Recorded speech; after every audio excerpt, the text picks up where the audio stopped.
Bonsoir, bonjour, place Bozaleli. Voilà, c'est un comeback. Il y a Maman Lisette, voilà. Donc, Nazongi, surprise, Nazongi, voilà. Bonjour, Nabino Soto.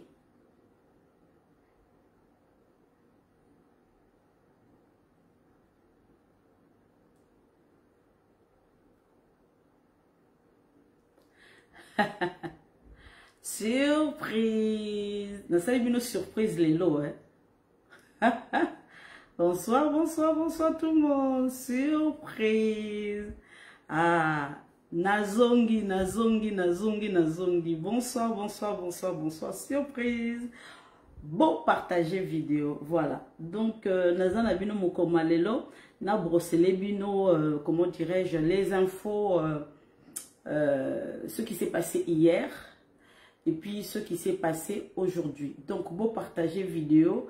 Nazongi nanenge yako sakanate. Donc, bonsoir Nabino, bonsoir Facebook, bonsoir Facebook, bonsoir Facebook. Nazala kaka na YouTube, nazala kaka na YouTube, en tout cas lelo. Nazongi libino, nazala kaka na YouTube, lelo nazongi libino na Facebook. Donc, bonsoir bino surtout, bonsoir, bonsoir, bonsoir. Malheureusement, Bolimbisanga, nazomona ba commentaire na binote. Malheureusement, nazomona ba commentaire na binote. Nazongi. Nazongi, nazongi, nazongi, nazongi. Ba info, eza quoi accélérer, c'est quoi accélérer. Bande konangai, ce qui peut-être, bo kebite, tout le monde a que peut-être d'ici, lobby, tout le monde a que, comment dirais-je, la FARDC n'a biso kokota Rwanda. Donc, réunion moko très importante, réunion moko ezo sala masiko très importante, réunion il y a défense et sécurité, oyo ezo sala masiko yo, donc oyo président Félix Tshisekedi mokonzi mapinga azo sala réunion ngo bandeko na ngai, c'est en cours, beau partager vidéo, voilà, beau partager vidéo, bonsoir, bonsoir Nabilo Nyosotou. Voilà, de père et de mère, Bolimbi Sanga, ndenge nazomona ba commentaire na binote, Bolimbi Sanga ndenge ba commentaire na binote, bo partager na ba groupe nyo surtout boye bisabo ke Maman Lisette azongi. Voilà, meta a bloka kingai, siko nazongi en force. Live na YouTube, live na Facebook. Voilà. Ba flash mingi et ba rozala na Facebook. Voilà, parce que l'heure est assez grave. Tous à la cima ya FARDC bendele koyate. Voilà, tous à la cima FARDC bendele koyate. L'heure est grave. Nazaki bloqué na Facebook. Ce bon moningate, ça veut dire que Nazaki bloqué na Facebook. Et puis mbalamoko boya ko s'abonner na Twitter nangai. Ce bon moninga na Facebook te, ça veut dire que je suis sur Twitter. Donc venez vous abonner sur Twitter. Là-bas c'est 24 heures sur 24. 7 jours sur 7, je manque pas de, comment je peux dire, il y a coupé Sabino ba info surtout. Donc, beau partager vidéo, de père et de mère, je viens vous annoncer les événements qui vont commencer à accélérer, comment je peux dire, dans les heures à venir. Tout le monde a peut-être, parce que déjà, nani ambassadeur Maïka meurt, ambassadeur Maïka meurt, a sa sali déjà déclaration. Bande konanga soki Maïka meurt, ambassadeur américain a sa position dans cette déjà déclaration. Ça veut dire que c'est imminent, tokota na Rwanda. Donc bande konanga bo partager vidéo to kendeti ba 250 ba 500 ba 600 bo partager na tiki bino bo partager na zozonga la bino 1 minute. En tout cas na hôtel la bino moi bo partager, c'est important. Voilà.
Voilà, bon partager vidéo, na rozala obligé na kende sur YouTube. Ce qui bon partager vidéo, te naza obligé na kende sur YouTube. Donc bon partager vidéo. Kuna baza bebo bazo zelanga ke à quelle heure maman Lisette ako les cas, comment dirais-je live. Donc bon partager vidéo, c'est important. Bonsoir bande konanga, bonsoir bande konanga de père et de mère, des Congolais de souche, de père et de mère. Par-ci, par-là, place Bozali, dans le monde entier, Oyo Bolandara Mama Lisette, ça soit na Ituri, na Rutshuru, na Bunagana, comment je peux dire, na Irumu, na Chanzu, na Réunioni, voilà, donc na Plateau Fizi, na Baraka, voilà, donc na Kimpese, voilà, na Pesibino, na Osha, na Uvira, na Butembo, na Beni, na Bunia, donc na Pesibino, vraiment mbote mingi, place Bozaleli, na Kasai, na Kabeyaka Mwanga, na Kananga, na Lubumbashi, na Likasi, na Lualaba, na Bumba, voilà, na Bumba, na Kisangani, voilà. Comment je peux dire, na Guadolite, na dans ma pesibino mbote mingi, na ba Congo, na Bandundu, voilà, na pesibino vraiment mbote mingi bande konanga bo partager vidéo to comme ceux qui ba 100, ceux qui ba na ba pourcent to comme ba 200, 300, voilà, parce que Koloba ezali bande konangai na banda liboso na comment je peux dire na ba propos ya Docteur Mukwege, moi je vous rappelle, Docteur Mukwege, première chose, oyo, bolimbi sanga na zomona ba commentaire na binote lelo vraiment na ebité kozonga peut-être nga na zozonga na kati ya Facebook yango bomoni que peut-être ba commentaire exacté, je crois que d'ici lobby parce que na ba roya ba flash ming na ba roya na Facebook mais ba live moi moulayi na okende na YouTube, donc c'est très important. Vous êtes très attentif au Narolobe Labino. Voilà. Donc, Maman Lisette, Ngai, Bolimbi Sangai, comme j'étais absente, je vous demande pardon. Je vous demande pardon comment j'étais absente. Mais ils allaient volonté dans la tête. Ils allaient qui volonté, il y a Meta Facebook. Voilà. Donc, il y a un bloca kingai parce que na lobaki, tant ou boxeur d'Abisso à Gagnaki, il y a de père et de mère. À Gagnaki, combat, na lobby, je suis général d'état-major, il y a Taliban.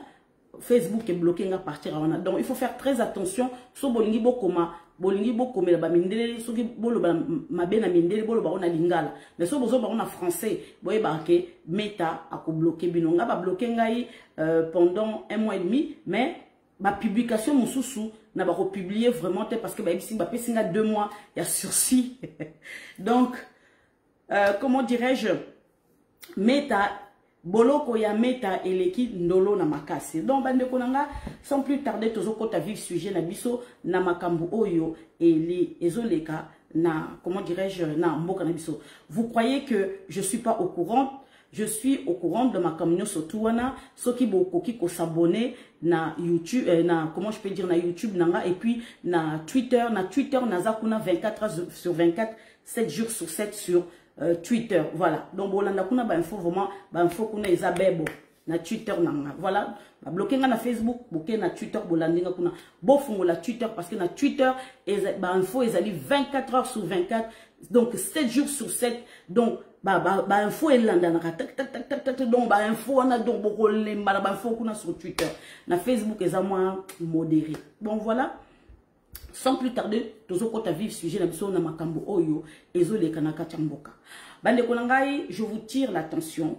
Oyo makambo oyo ezole kanamboka. To monaki comment je peux dire visite il y a roi Nabiso, voilà roi Philippe. Moi aussi nae bayaki na kachamboka. Ba misusu ba dutaki énormément par rapport il y a diplomatie, il y a Félix Antoine Tshisekedi Tshilombo. Diplomatie nae esi esimbi makasi. Bomoni ke roi aye. Je vais vous expliquer. Bande konangai bozomona c'est bizarre que roi ayekaka akutani na opposition te akutani na comment je peux dire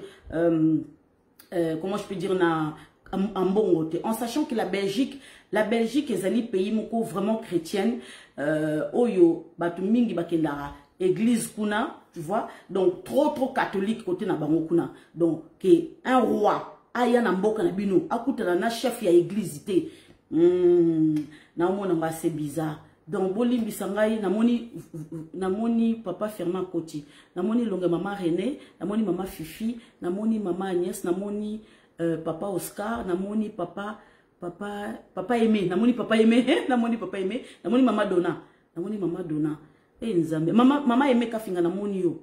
Oh nzambe boni no kanga bilonge bo yanga nwana ebibino.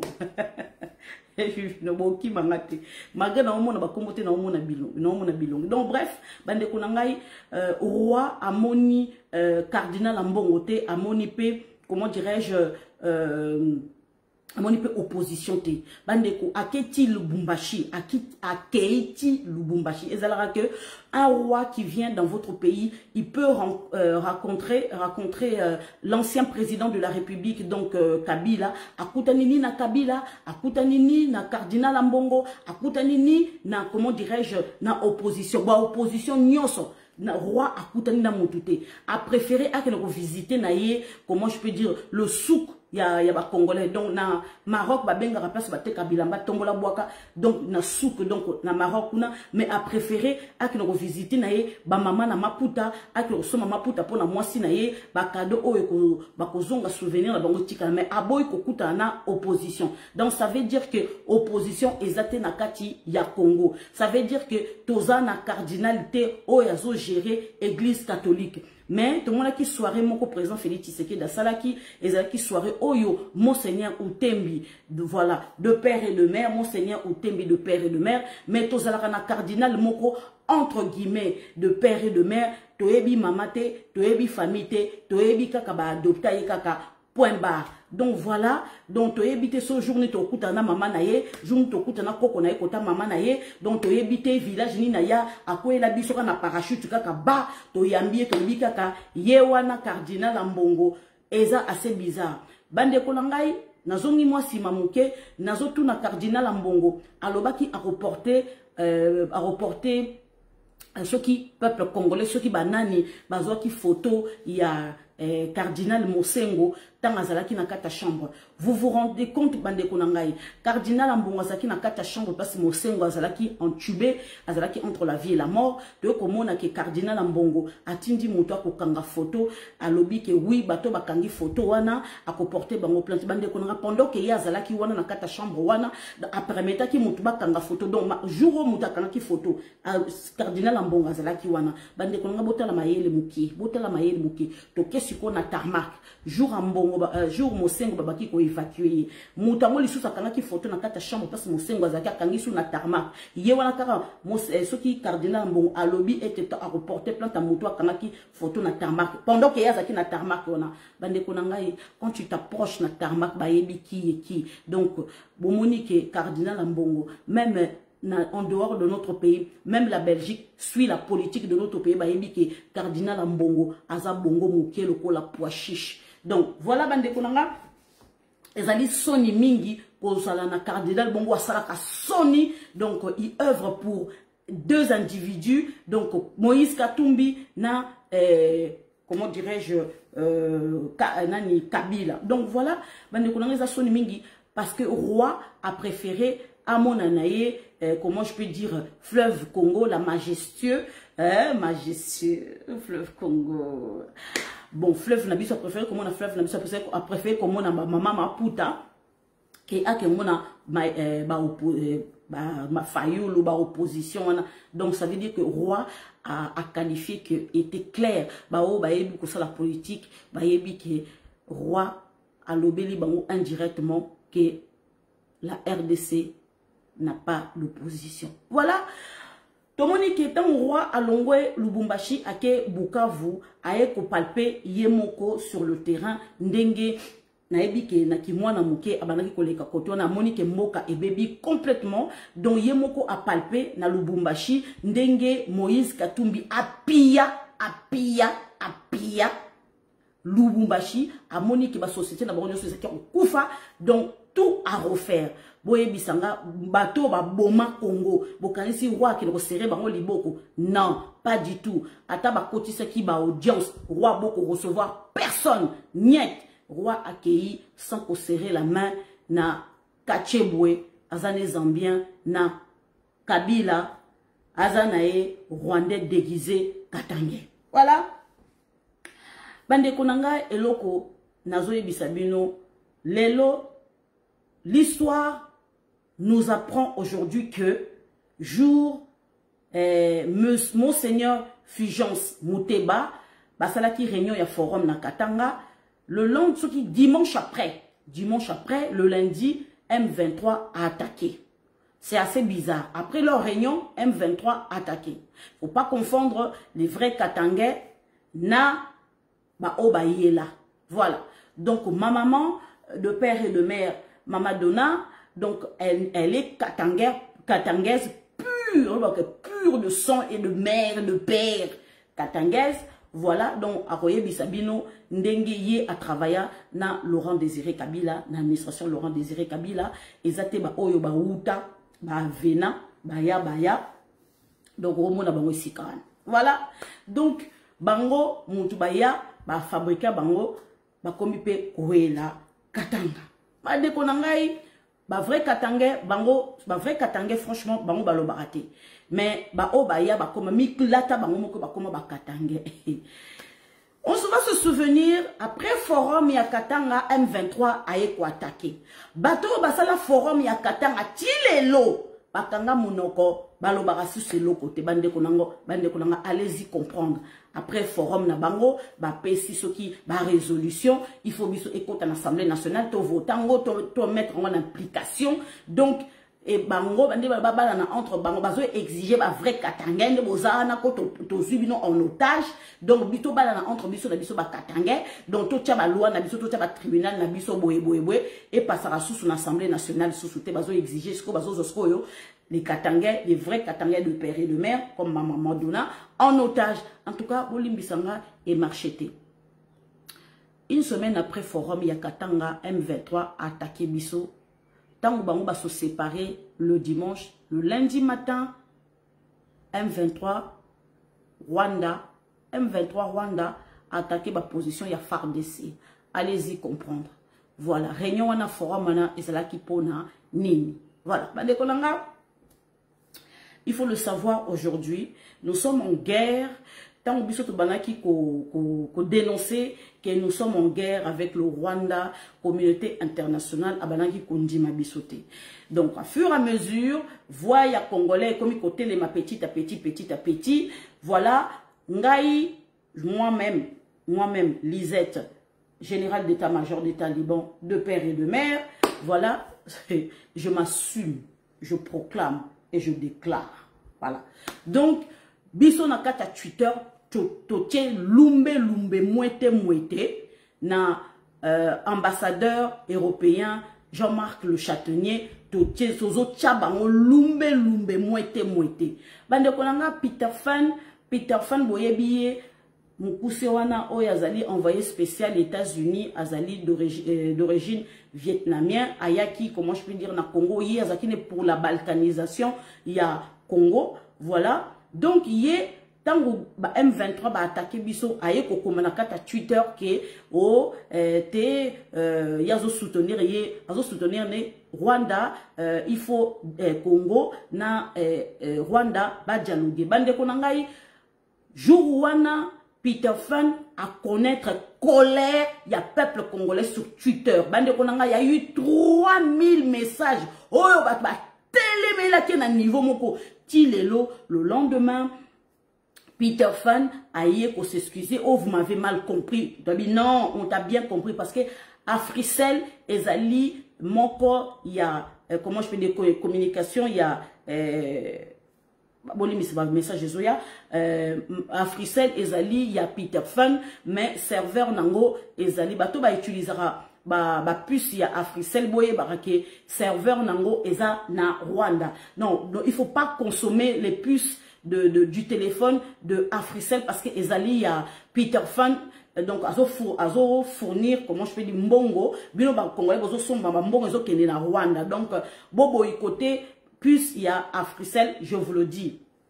Donc, serveur en gros, ça na Rwanda. Je viens vous annoncer les nouvelles. Il y a des choses à dire. C'est pour ça que je ne peux pas voir vos messages, c'est sûr, parce que na wuti kozonga siko. Donc, bref, bande konanga, bon partager vidéo, c'est important. Voilà, bon partager vidéo que ba misusu baya koyoka ba info oyo ba congolais ba et pas maman Lisette boyebi que maman Lisette a lobela bino vérité ngai na bomba ke lo côté parce que to komi na niveau moko que en tout cas to beta pocket to pendant la poissa les camarades bomba susu ba figure sous ezate. Voilà, donc bande konangai Macky Sall, le lendemain, le Macky Sall a tweeté, il faut dialogue na RDC. Rwanda na RDC, biso tolingi dialogue makamba dialogue te.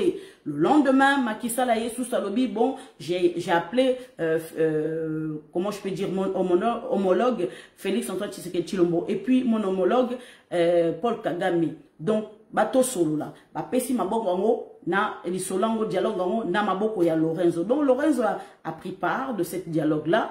Donc, ba solo li, yango moni, on avait convaincu le président Félix Tshisekedi à relâcher Basodami Balé Rwanda et Rwanda on auto capturaki, voilà, mais on a tellement que bande konanga, je vous annonce aujourd'hui que ils a coupure, ils a officialité.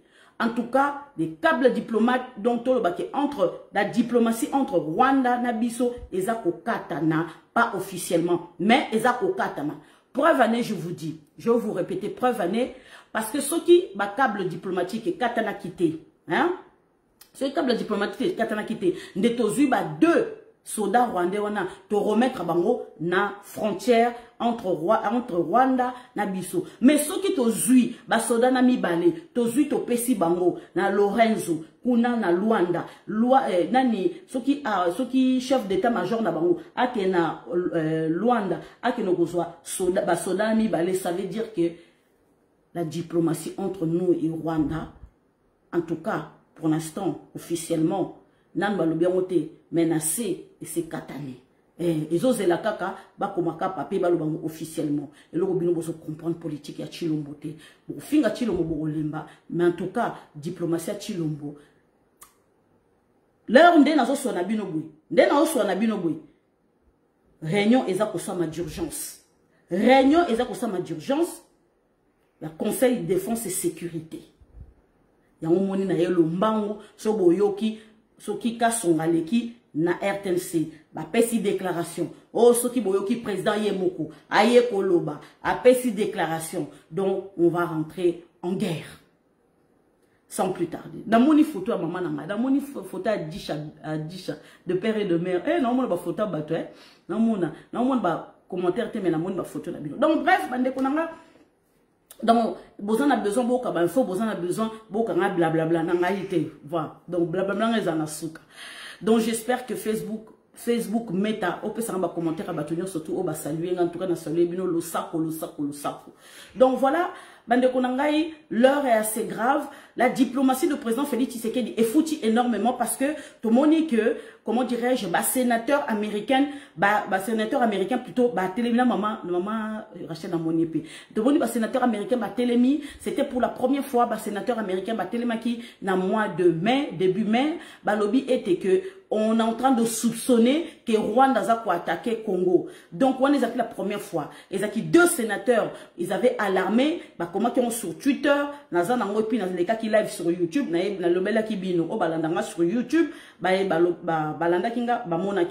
après par la suite, là, il y a un autre sénateur, commission Moko, il y a Sénat et les cas qui lobby, donc les cas qui lobby va voter que va sanctionner Rwanda, et puis Conseil de sécurité et Kozala, et puis l'ONU va tenir réunion Moko, c'est Conseil de sécurité de tenir réunion Moko d'urgence par rapport à Makamba à RDC na Rwanda. Bande konangai, pourquoi le Conseil de sécurité va décider va tenir réunion wana? Parce que l'heure est assez grave. Pourquoi? Je vais rentrer dans la danse. Bande Kolanga, sénateur Rwanda a tweetaki avant-hier pour dire qu'effectivement que Rwanda soutient, comment je peux dire, les M23. Ça, par contre, c'était pas officiel, mais on va reconnaître en gros, ils sont officiels. Et puis, président Félix Tshisekedi a demandé, donc point de presse, point de presse et Salamaki il y a une semaine, point de presse et Salamaki il y a une semaine, que l'Allemagne a pris ses positions. L'Allemagne a pris ses positions en disant que moi, que RDC a droit, il y a qu'au défendre le territoire naï. Et puis, bon, mon équipé discours, il y a premier ministre belge, il avait tenu aussi que RDC est un droit, il y a qu'au défendre le territoire naï. Donc, non qu'on a biso belge, position les Allemands aussi ils ont tenu c'était un dimanche dernier. Donc ils ont tenir presse, ça fait presse donc ici position au moins on a deux pays qui nous soutiennent et par contre Tomoni comment je peux dire l'ambassadeur russe qui je crois vendredi, Yepé a sali point de presse à l'objet comment je peux dire, la Russie est derrière la RDC. Bande konanga, Russie et Zalimbo kamoko munene lelo na conseil de sécurité que ceux qui va voter donc ceux qui a été veto na yé makamero le kate. Que malgré Russie a attaqué Ukraine mais Russie a quand même il pèse quand même a pesé quand même makas na conseil de sécurité. Voilà donc au jour d'aujourd'hui, officiellement, la Russie est derrière la RDC. Donc, ils ont pour moi comme nene obiso tozui katinabiso, mais tomoni la Chine n'a pas, il s'est pas encore déclaré. La Chine s'est pas encore déclarée. Les Français se sont pas encore déclarés. Binombo yebi que position ba française ali ambigu. Pourquoi? Parce que la dernière fois Macron était parti au Rwanda et Ezala qui choix Mabé Macron maintenant Bosuki parce que pays mounenendeti gros morceau il y a éléphant de la RDC et qu'on laisse à la France au moins plus de génération en génération les lobes ont raté comment dirais-je contrat est belé suite à position Nabino parce que bisoto oko ma pays le plus comment je peux dire le plus fort de comment tu vois Afrique et puis en dehors il y a monde. Pourquoi je vais vous dire ça? Nakoya lisusu. Wana eza makambo ya robomba te nazo panza poke mokolo malelo bande konanga. Je vous dis aujourd'hui, la Russie a pris position derrière la RDC pour nous condamner Rwanda. Mais, bande konanga toyebi que commission moko était mise en place. Il fallait, comment dirais-je, le jour oyo M23 attaquaki comment dirais-je FARDC kotaki parti ya Kibumba bomona ki vidéo moko banayi ko circuler que les M23 les soldats rwandais kotaki parti ya Kibumba ye filmer bango bande konangai bakendaki bakimaki jour wana comment je peux dire général nani Constant Dima Nyamane Tumba ye mutu attaque stratégie wana botika bango bakota tango bakota skotu t'entouré bango tobomi bango bande konanga. Je vous dis Rwanda azobo ya koloba officiellement que combien de pertes de ces soldats bakoufi na territoire ya Congo bazobo ya koloba mais toyoka kikara ba eko e bomba na raté que bazoko enterrer ba mort na bango en silence. Donc, Bissoto Bombaraté, c'est vrai effectivement qu'il y a eu 7 de nos soldats tués dans la bataille. Et puis 7 soldats, il y a Banyamorenge, traître Oyo, Bakoufa Kipe, Kuna, Soba Ebisibinote. Moi, je vous le dis, je vous le répète, il n'y a rien à cacher. Il y a eu des traîtres qui sont morts, effectivement. Bon, monaki général, il y a garde républicaine, service de renseignement, colonel Chapeau, voilà. Il y a Boli Misanga, Chapeau Tamboué, voilà, Nini Zoya, Boumona qui est sur le terrain, Bande Konangai, Bazo, comment je peux dire, Bazako Sukola, armée congolaise, Kuna na Est, na Ndenge ya jeté Bande Konanga. Voilà, Bande Konanga, Wana na kota kati détaillité parce que dans le banca likolo, parce que ma kamozo passé na kacha Est, Wana, ça reste top secret, Pona, FARDC, Nabiso. Voilà, on a okotate, na olobate, na olobaso opération et si on a obimsabino, bimsamitu aba traître, oh bazo, landela bango petit à petit, oh yo bazo pe sa ba information et pas banguna. Voilà. Bande konanga bomona ki mécanisme oyo était mis en place pour na comment je peux dire ko identifier ba soda oyo ba kota ki comment je peux dire pas officiellement surtout M23 ezaki nango armée rwandaise ekotaki à partir ya Kibumba totoki mécanisme oyo identifiaka comment je peux dire soki pays frontalier et comment je peux dire violer territoire nabino. Donc mon qui balaksaki batenu ya FARDC batenu ya comment je peux dire ya basoda rwandais na minduki na bango. Voilà, bande konanga lelo rapport wana bapesi rapport wana ebimaki lobby, voilà rapport wana ebimaki lobby et que ba condamné parce que ba sénateur américain ba ki cause la rapport wana ebima. Effectivement, c'est vrai que rapport wana ebimi lobby na butu effectivement que c'est Rwanda batenu oyo bamona ki wana ezaki batenu ya militaire rwandais bakotaki na sol congolais. Donc bande konanga ezak très grave yango bomoni que sénateurs américains ils étaient réunis condamné officiellement Rwanda ndenge bakotaki na territoire ya biso ya Congo. Bandeko Rwanda a se déguisé, a commis, comment je peux dire, kokota na tenue misusu. Donc, so baza na 4 tenues, so baza na 5 tenues. Mais aussi mbaka kate. Bon, moi là que la dernière fois, il y a eu une vidéo qui circulait sur les réseaux sociaux, qui est drone militaire de la FARDC et filmé bango pour na qui sont la communauté internationale et puis pour na qui s'appelle Rwanda, nous sommes bien militarisés et que les, comment je peux dire, comment je vais mindu qui mi bundeli c'est comme na kacha est wana ke bozo imaginer te bande konanga ba drone militaire que on peut tirer à partir ce qui a combien de kilomètres oyo okokiko matisango likolo bande konanga eza détectable te na sol ce qui ba FARDC bazaki na besoin ba tirer sur les soldats rwandais jour wana drone wana mataki nde banga tirer bango dessus parce que drone wana oyo mataki les drone militaire donc ça veut dire que ils sont équipés. Voilà. Donc, armée, ils savent qu'est-ce que je suis en train de dire. Voilà. Donc, il faut savoir espérer na kati, il y a armée, oye bandenge, ba drone militaire, et fonctionne. Voilà. Donc, ils sont guidés wapi. Ba drone militaire, point d'interrogation. Voilà. Banani babagui ko guider drone militaire. Il faut vous poser la question. Au moment que ba drone militaire et mati, kaka ba zoflimier, kaka ba rwandais.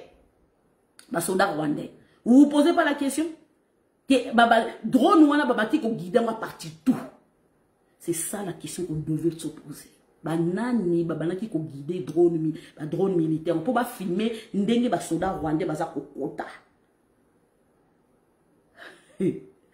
Non lo bate.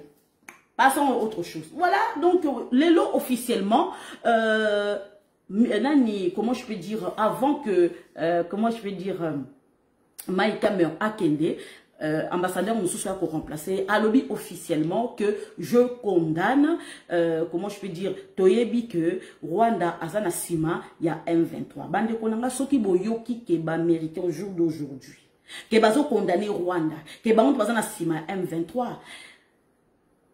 imminence boyebaki Biliaki Kagame bikoki. Donc Félix Antoine Tshisekedi Tshilombo bande konanga là où je suis en train de vous parler là je suis en train de vous parler bande konanga Félix Antoine Tshisekedi Tshilombo pesi déjà position na conseil de sécurité na ONU na apesi position na dialogue oyo koleka na Nairobi apesi pe nini position na ye oyo ba chef d'état-major basalaki réunion na bango kuna na Goma bande ko Félix Antoine Tshisekedi Tshilombo apesi position na ye qui a reculé T. Voilà.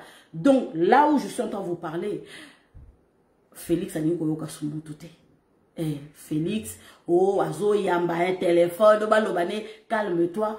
Au jour d'aujourd'hui, comment je peux dire, président Macky Sall, président Félix Tshisekedi des raisons. Lorenz, président Félix Tshisekedi des raisons.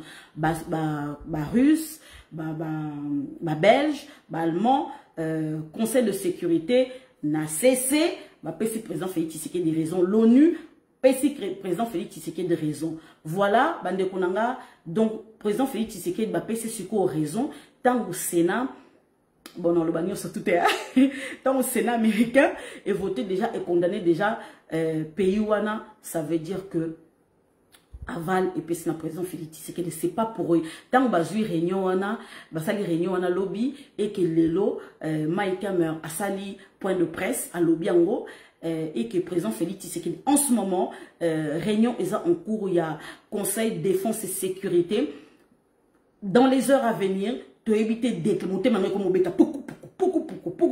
tu as évité décision, mais est-il que renfort et kendaki lobby, bomona ki ba troupe, o et kendaki, na obomona ki te, obomona ki wane traversa ki njili, ezaki officiellement, osko ozaki officiellement te, bande konanga, uto ekokende kuna mususu, est-ce que boyebi?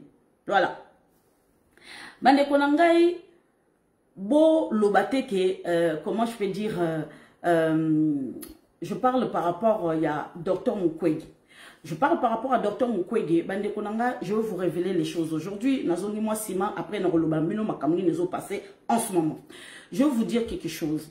Parce que dans le melate, Bandeko, non, il y a sous le nabotika, maintenant na suspense, voilà. Bandeko, je vais vous dire quelque chose. Na 2000, comment je peux dire, na 2016, ceux qui sont pas au courant, nous ont révélé bino makamusu sur l'élo, par rapport à Dr Mukwege. Bandeko, est-ce que vous savez qu'après Jean Val, après la descente de Papa Etienne Tshisekedi Wamulumba, est-ce que vous voyez que Dr Mukwege, à qui mona, Papa Etienne Tshisekedi Wamulumba n'a limité?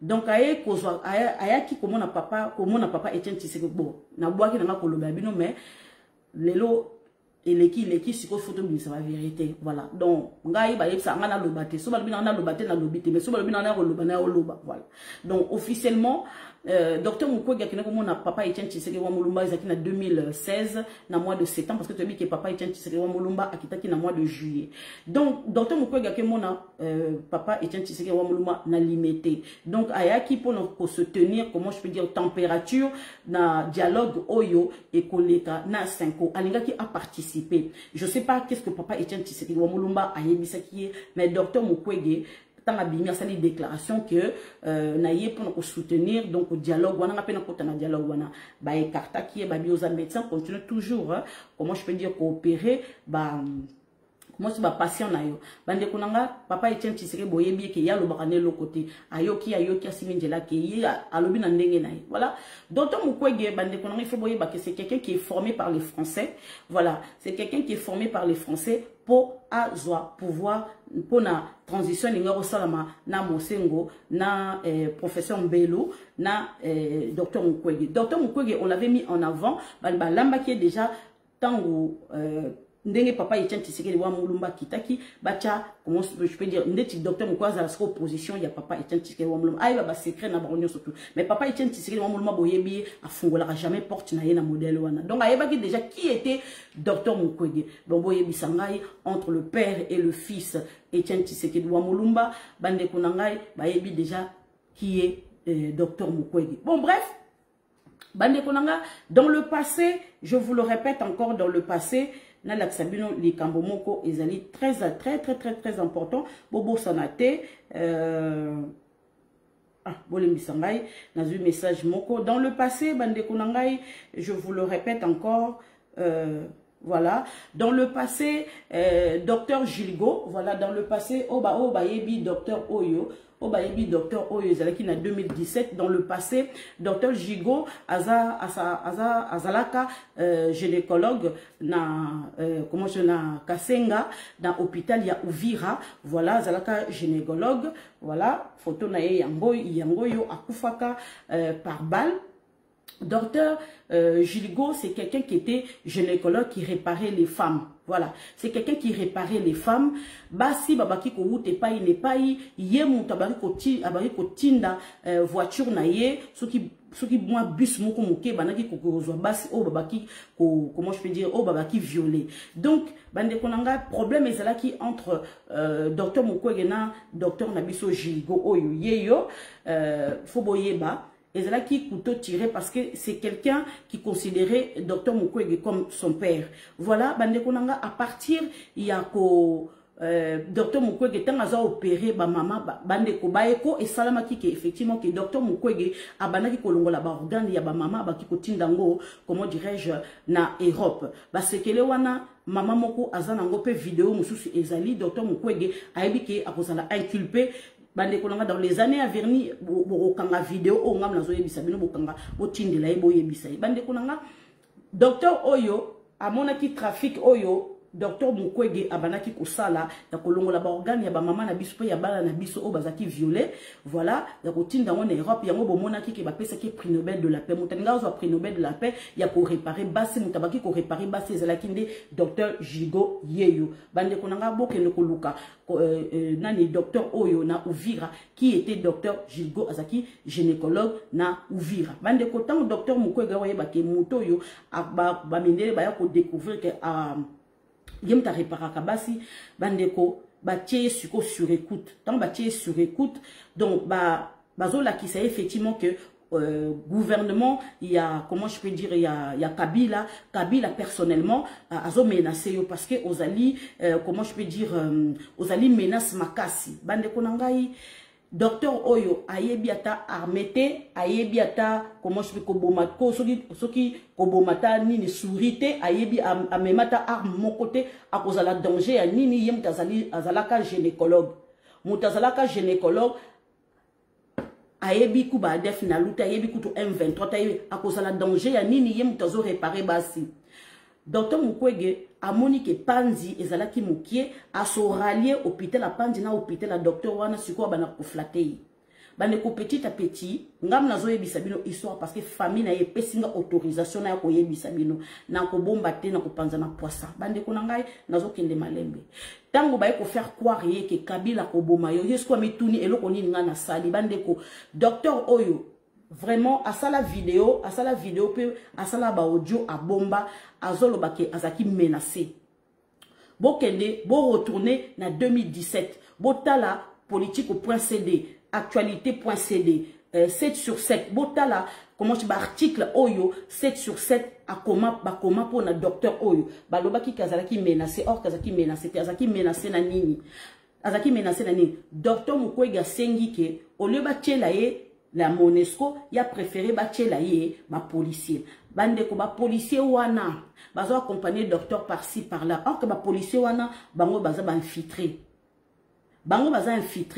bande ko aza innocent à 100% asimbata mundu kite ayebi ba def na lute bota le longi azalaka elongi de père et de mère so teli ka ozo bakaka congolais car il y a de père et de mère so ki botali elongi ya docteur Mukwege on dirait Bob l'éponge elongi chiffon bota bokende na ba tribu nyonso tout ya Congo ezala Kasai ezala Bangala ezala nini comme en Équateur Équateur na Kasai na nini comment je peux dire na nord sud Kivu nord Kivu bokende na ba Congo bokende kotala soki elongi ndeti docteur Mukwege ezalaka botala ba etni nyonso tout botala elongi ya docteur Mukwege parce que elongi ya docteur Mukwege na mona etni nyonso tout te bosembo na fréquenta ba etni nyonso na mona elongi chiffon lokola Bob éponge ezate botala soko elongi ya mwana na biso o biso to masa elongi tala elongi sembo tala nenga baki kongenga o siko docteur Mukwege ya docteur Mukwege angenga kate elongi masisa tokende bande konanga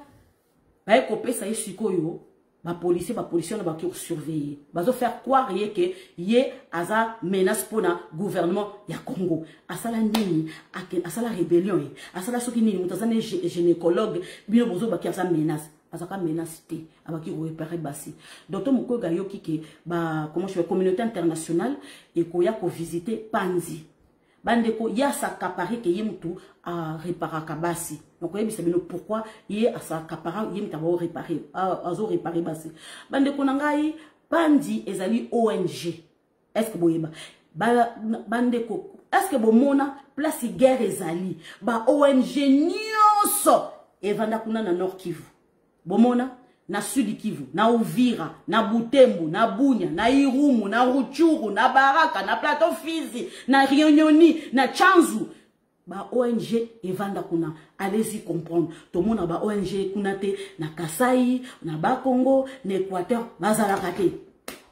Bazalaka kuna kana ba Plateau Fizi, bazalaka na Uvira kuna, allez-y comprendre. Ba ONG ona ba kosala nini. Bandeko, moi na biso docteur Oyo, azalaka de père et de mère bandeko yibango ba monike azo ko kipe ko ba solante ti ba ko longola ba policier wana nana pesaka ordre ba longola ba policier na docteur na biso so boloba ki kazaki menacé bo pesi ba policier pourquoi après boye ko longola ba policier bandeko nanga pendant ce temps là tango ya azalaki menacé docteur Oyo.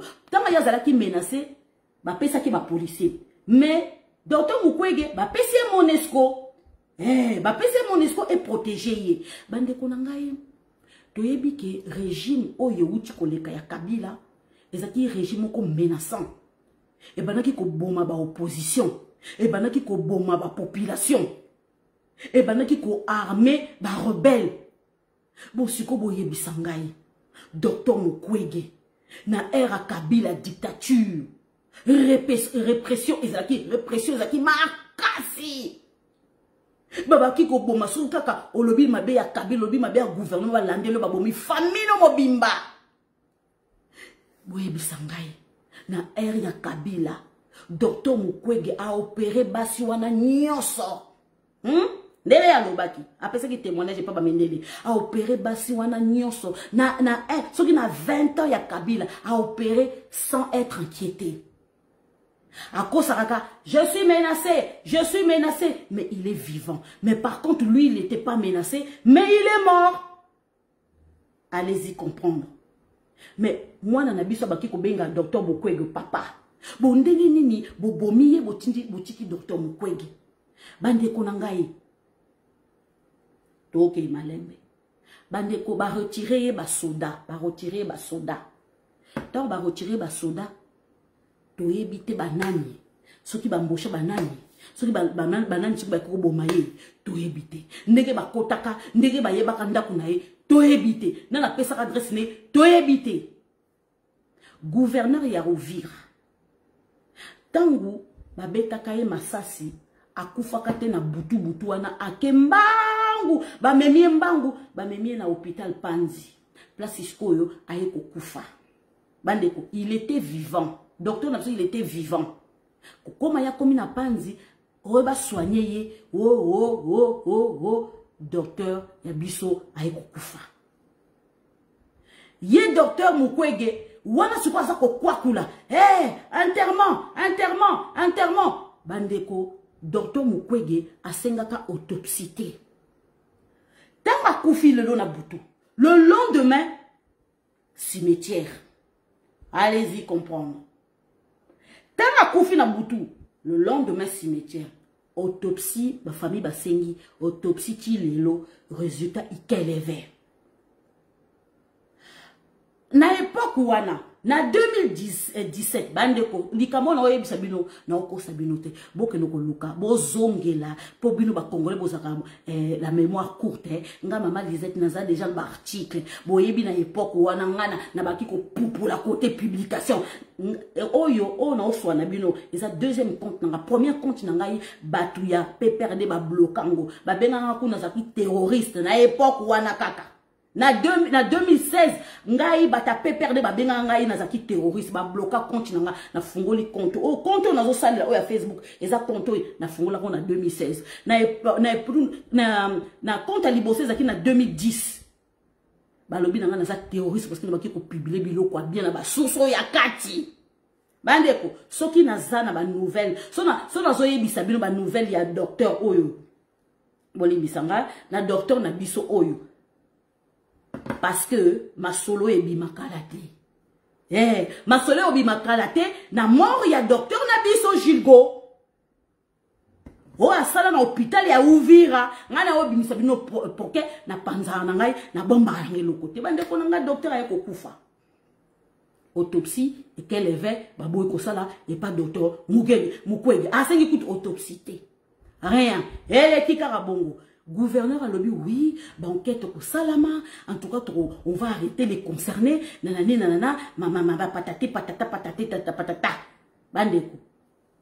Attends, enquête, mon côté Salama. Attends, enquête, mon côté Salamate. Bon, docteur Mukwege. Ngana ebike, soki mutalobi nangai, soki yé a déclaré que, oza, moi nanae. Soki moi nandengwa lobi que, docteur Mukwege est mon père. Azo considéré le la papa naï 2018 2019 2020 2021 2022 bande konanga akufaki le 13 avril 2017 et ça dit déjà 5 ans docteur Jigo est mort le 13 avril 2017. Ça fait déjà 5 ans. 5 ans que docteur Gilgo akufa. Bandeko, je vous pose une question. Soki bokomo na ngam na zandoki ou docteur Mukwege zandoki. Tango docteur Gilgo alobi que docteur Mukwege c'est mon père. Il le considère comme son père. Alors 5 ans les lots et Salami, comment ça se fait que docteur Mukwege tu es kokoma na démocratie? Il y a Félix Antoine Tshisekedi Tshilombo, docteur Mukwege azo exiger enquête ya mwana na bisote. Que justice soit rendue pour cette famille. Il y a un prix Nobel de la paix, réparateur des femmes. Alors, azana voix moko eza portant, ce qui y a lobby, communauté internationale et koyoka. Pourtant, il y a tuitaka, eza pona la communauté internationale, eza pona conseil de sécurité, eza pona ONU, eza pona ba ONG internationale. Bon, si koyo, Docteur Mukwege, non compliqué yote. État de droit et continue en 2019. Yango toza kokende. Tozo mona ke ba opposant, bazo sa ba marche na bango bazo za l'inquiété. Félix aye na démocratie, état de droit, oyo justice et koki ko rendre. Atako justice ango eza ko tambola na tengu, mais quand même tango sengi na état de droit ke ba bandela ba enquête pour na docteur na biso Gilgo, je ne crois pas que justice est koboya. Tango yo au sali point de presse ozo kendata RFI oza koloba parce que RFI ezali voix moko portant à l'extérieur. Un prix Nobel de la paix, azana ba porte o efungola ye. Donc tant azoloba, communauté internationale sa koyoka. Mais tant yo sengo telemi comme un seul homme, au sengi justice pour na docteur Yabiso Akufa Gilgo, de père et de mère. Je parle de lui, hein. Il était de père et de mère. Tant yo sengi justice, ba fungola dossier que gouverneur à l'époque ne l'a pas fait, mais si toi tu le fais, je ne crois pas que Baroboya. Donc, allez-y comprendre. 5 ans Yangoyo, docteur Mukwege a gardé silence par rapport à la mort, il y a docteur Gilgo Mwanabiso. Allez-y comprendre. Ce qui n'a qu'aussi beaucoup le cabine moko. Totambola. Bandeko, docteur Mukwege, il était dans le siège. Dernièrement, en janvier, février, mars, avril, mai, il était dans le siège de l'ONU. Docteur Mukwege, dernièrement, avant Akita, Congo, ce qui m'a dit là, Bankanae, tout le Bakara, ils ont m'a dit là, Bankanae, Bandeko, docteur Mukwege, il a un siège à l'ONU. Azaki na siège à conseil de sécurité. Docteur Mukwege azana ba relation na katia ba conseil de sécurité, na katia ONU, na katia communauté internationale, na kati ya ba multinationale. Ayebi kutu la reine de Danemark. Oui, ayebi la reine de Danemark.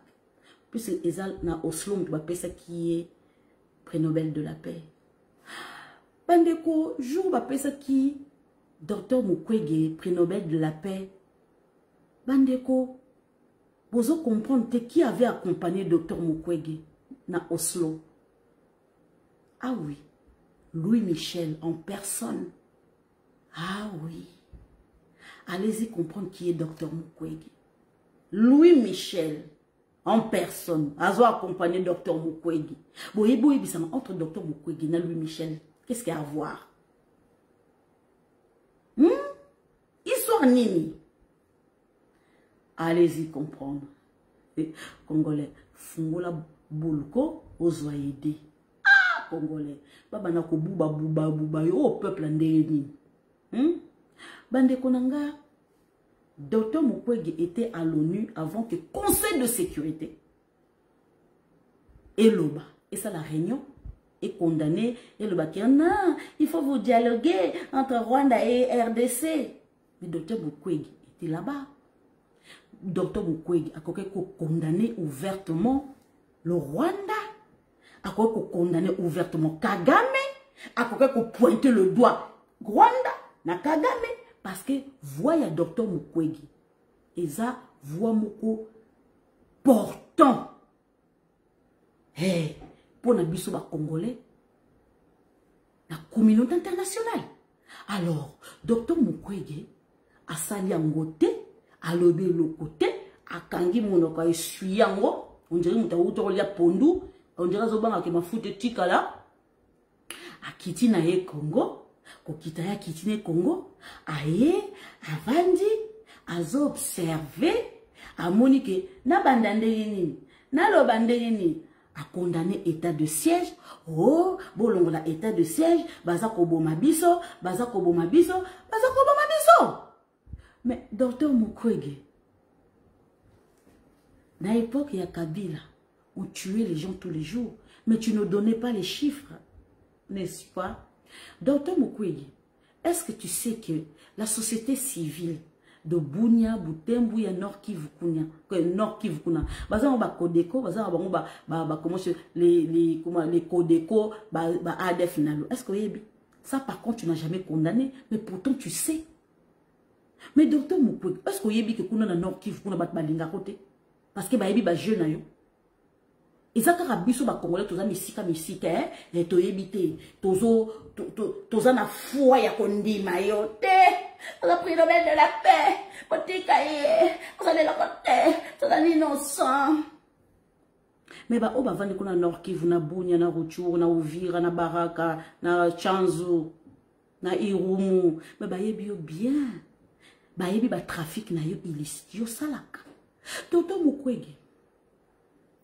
La dernière fois, bata UNC, bazo ki drapeau ya Nord Kivu. Pour accrocher sur na arbre moroboui. Pour kata Nord Kivu na biso pays indépendant, ceci cela. Mais batouana ceux qui les combattants de UNC, on t'avait accusé que c'est toi qui étais derrière. N'est-ce pas? Alors, par contre, tant que yo qui vont pas accuser yo, oui, ça la point de presse. Mais, banana ba ko sarate. Dr Mukwege, tu sais la différence entre les Katanga et les Nord Kivu. Les Nord Kivu, les lots, ils ont officiellement été. Dans les papiers, Nord Kivu, Sud Kivu, c'est Kenda qui déjà n'a pas beaucoup de Rwandais, n'a pas beaucoup de multinationales. Par contre, les Nord Kivu, bangomoko babaki kolobaki non, to so rallier na Burundi te, to ko so rallier na Rwanda te. À aucun moment, babaki ko refuser. Mais ceux qui Rwanda, ceux qui Uganda, ezalaki, ceux qui Burundi, ezalaki nango côté ya Katanga, ndese kende ba Katanga se ba kenda na bango déjà. N'est-ce pas? Oyebi Tinias, oyebi bato bazaka dur. Ezabata Nord Kivu. Ba mité makasi. Oyebi bango bien que bango ba sendakate. Et bango peut passer ba loba vérité parce que entre bango na bango ba yebani. Donc ba yebi ba trafic na yo. Ba yebi. Oko sabisote. Dr Mukwege. Ba tralala na onde o salarako to yebi yango. On connaît. Ah oui. To yebi yango. Mais ce qu'on lingi to binisi, ce qu'on va dossier na yo, papa olela. Dr Mukwege, tu es venu, tu es descendu dans la RDC et l'oko yo oponikaka, état de siège aussi maté. À aucun moment, on a la déclaration pour on a la point de presse, oh le baké non, je soutiens la FARDC. Mais tant que que Rwanda a attaqué Bisso. M23 a attaqué Bisso. On a par contre gardé silence. Ça va faire combien de temps, Dr Mukwege? depuis où en Europe, pour ceux qui États-Unis, Europe, Belgique, aux Zongi. Ça va faire combien de temps? Ça va faire au moins plus de 2 semaines, hein, presque 1 mois, hein, aux Anakachamboka. Mais Yébissanga, à quel moment tu t'es levé? Parce que dans 2 semaines, wana, réunion, il y a nini, comment dirais-je, réunion, il y a forum, Nakatang et Salamaki. Tu étais au pays, mais pourquoi tu t'es pas élevé et de condamner tout ça? Non, mais tout le monde dit qu'après forum, wana, M23 est quoi attaquer Bissot. Là, par contre, tu n'as même pas pipé un mot. Tu n'as pas pipé un mot. Tu n'as rien dit. Tu as gardé le silence. Après, par la suite, Fardessa Bandi quoi attaquer au lobby de l'autre côté. Mais par contre, tu te levais pour dire seulement que tu condamnes qui état de siège aussi mbatté. Mais par contre, docteur Mukwege, au lobby qui état de siège aussi mbatté, mais tu nous as proposé tu nous as proposé quoi? Hein? Tu nous as pas proposé rien. Mais docteur Mukwege, à quel moment Toyo Kiyo que tu étais pour les FARDC? À quel moment? Non, hein? Ok, non, ok. Docteur Mukwege, on a reçu le roi. On a reçu le roi. Le roi à la... Oui bien, bande konanga. Roi Wanako a Congolais. Roi Philippe a Congolais. Bande ko. Oh le lendo ya roi oyo. Ayambi Félix, Lobili Biso, Asengi Bolimbi, nanana. Après par la suite, roi, yo pose à Congolais, yo za Congolais. Yo makila ba Congolais, c'est normal, au bon makila ba Congolais. Roi. Au lieu, ok, au monde ata cardinal la mboromoba la maman Marie na bikoro, te, roi yo ke na yo na souk. Ok, pour mon na owenja bitula, na owenja batombo la boaka, ok, pas ba mama, obitena ke na pas ba mama, o bateka ma puta. Nana nga kondi make roi, o avandi la likola na ngwene na e. Igwe, aya na mboka, ake pas ba mama, na owenje wana kutu ba misuba kota kate, yake kokota, ake so mama puta, bande ko ola yambata. Ba opposition ba cardinal Ambongo ayambite le biso kaseka ata wuti ko soma ne maputa na mwasi na ena reine c'est maputa roi c'est maputa to bi ouais roi c'est maputa c'est maman c'est maputa. Après par la suite oyebi ke tant sur na soirée moi ranger moko eza lokola ba kukule elombe moi na nyawe elombe bazolanda eza lokola ba muto o ba kinanga kinga kacho na tant so ba osala molongo po ba ke mona roi to mona elogote. Obi bon to zélette on se le lendemain roi ko oyamba ba opposition tout le monde encore roi direction fleuve Congo roi ke kotala ne fleuve Congo ndezo kenda zo pepa ngolo boko zo pepa akeke na kotala lebale bande ko si bomona na za reine na kina kotala comment je peux dire ebale ndezo kenda ngwe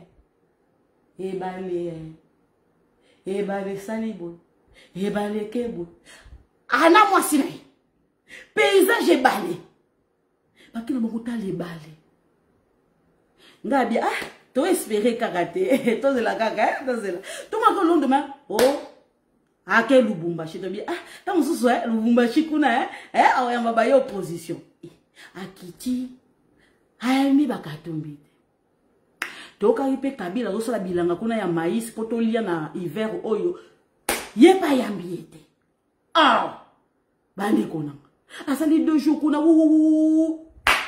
Bukavu ake yambane prix Nobel de la paix bande ko cardinal boniko na lobi bien cardinal botika ko et ça n'a plaisir moko bandeko nanga posa ko na posa ko seka obibi to seki munoko ezalaka sourire comme iti obi ke munoko funga me munoko funga modèle wana bayami bangoti allez-y comprendre ba forum ba salaka tranquille réconciliation sikoyo réconciliation wana sikoyo jour wana sikoyo Katumbi apesa imbongo te na monseigneur Fulgence Muteba zeli monte mais ça les zizi abi akokite akoki kozela babi mais yo lo ba na sala Katumbi yo lo ba na sala forum de no pesinga mbongo te to mona kana ba photo kaka bande ko photo publier ba photo po Surtout la qui si bino te ba photo bolo ba ke maman Lisette aza lo kuta. Te bande ko nga preuve à l'appui. Po Fulgence ya ki ne osenga mbongo na hein. Ah ouais hein. Fo mbongo bima bande ko nga en tout cas preuve à l'appui yango yo Fulgence moteba ki ne osenga mbongo na mais bayambi Katumba za ki surpris. Bon moni mutu soka vandi na kata ndaku na aza surpris parce que monseigneur Fulgence moteba azela abi mais kasi yubi mo na sala forum. Si le forum est salami bolobike n'a passé message ba M23 ba attaquer si ko na ozelambo ko tisi ko royer wana leka ya mbibi sote si ko ozo salir si ko réputation na bai yo katebwe bande ko tangu kaka Fulgence habité so na bengi Katumbi te na moni ro yambanga te na tende kaka si ko tanga te kaka akuti Katumbi na système ya yebela shotango dirait moto. Na époque ya Zaire le quoi mutapusu. Seigneur Jésus. Na la sabino kaka. Fulgence pour ça son ngota ya mukaka chebwe te alobi pesa ambona nga. Bande ko preuve la puya ngolo.